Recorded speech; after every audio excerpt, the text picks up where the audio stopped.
Hello, আসসালামু আলাইকুম। আমি রুকসার। আজকে আমি আমার রান্নাঘর থেকে আলু ভাজার রেসিপি দিব। এই যে আলু, দুটো আলু আমি নিয়ে নিয়েছি।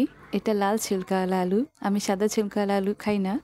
লাল ছিলকাওয়ালা আলু একটু মিষ্টি থাকে। এটা দিয়ে তরকারি করেন বা ভাজি করেন, খুব মজা লাগবে। লাল ছিলকাওয়ালা আলু খেয়ে দেখবেন, খুব মজা হয়। আর এটাতে একটা মিষ্টি স্বাদ আছে। আমি আজকে লাল ছিলকাওয়ালা আলু দিয়ে আলু ফ্রাই রেসিপি করে দেখাবো। তো আলু রেসিপি কীভাবে বানালাম ভিডিওটা এখন শুরু করা যাক। আগে আমি আলুটাকে ছিলে নেব। আলুটা আমি ছিলকা ছড়িয়ে নিয়েছি অ্যান্ড ভালো করে ধুয়ে নিয়েছি। এখন আমি আলুটাকে পিস করে নেব। আমি আলুটাকে পিস করে নিয়ে ভালো করে পানি দিয়ে ধুয়ে নিয়েছি। এখন আমি স্বাদমতো লবণ দিয়ে দিব। আমি স্বাদমতো লবণ দিয়ে দিয়েছি। এখন আমি একটু ফুড কালার দিয়ে দেবো, মানে পোলাওয়ের রং যেটাকে বলে সেটাই। আমি আলগা ফুড কালার কিনি না, সেটা ক্ষতিকারক হয়। আমি একটু পোলাওয়ের রং দিয়ে দিব, অল্প একটু কালার আসার জন্য। এটা দিয়ে খুব সুন্দর একটা কালার আসবে। এখন আমি কালারটা দিয়ে দিলাম। আমি এখন আলুটাকে হাত দিয়ে খুব সুন্দর করে মাখিয়ে নিব।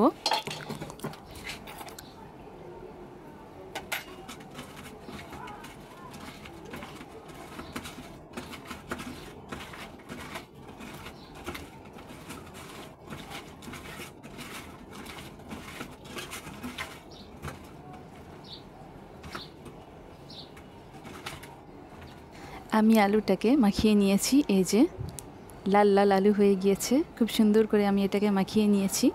আর আমি তেল চড়িয়ে রেখেছি গরম হওয়ার জন্য। এখন এক এক পিস করে আলুটা আমি তেলের মধ্যে দিয়ে দিব।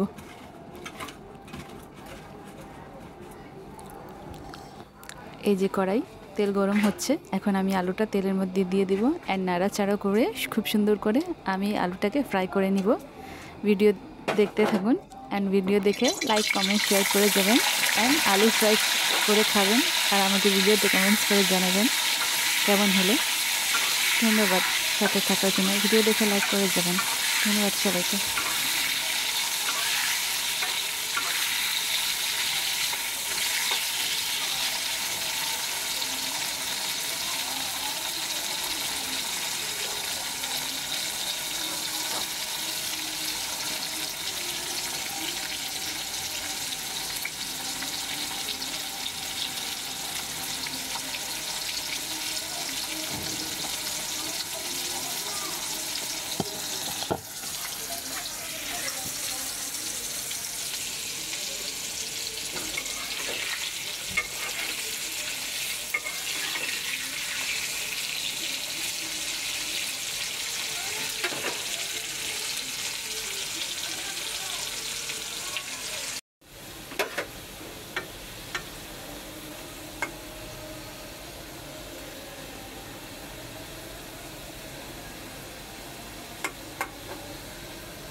এই যে আমার আলুটা লাল লাল করে ভাজা হয়ে গিয়েছে। আমি সামনে থেকে দেখাচ্ছি ক্যামেরা জুম করে। খুবই সুন্দর লাগছে, লাল লাল করে আলু ভাজা হয়ে গেছে। আমি একটু নাড়াচাড়া করে দিব। এ পিঠ ও পিঠ করে সব আলুটাকে নাড়াচাড়া করে সুন্দর করে ভেজে নিতে হবে।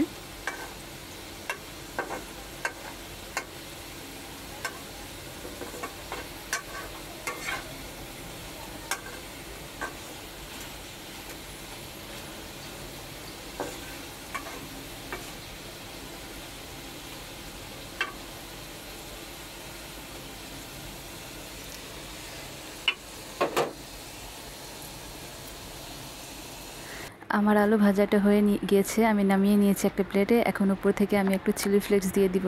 ঝাল ঝাল আলু খাবো। আর এই যে আমি চিলি ফ্লেক্স একটু দিয়ে দিলাম অ্যান্ড হট টমেটো সস দিয়ে আমি এটাকে পরিবেশন করব।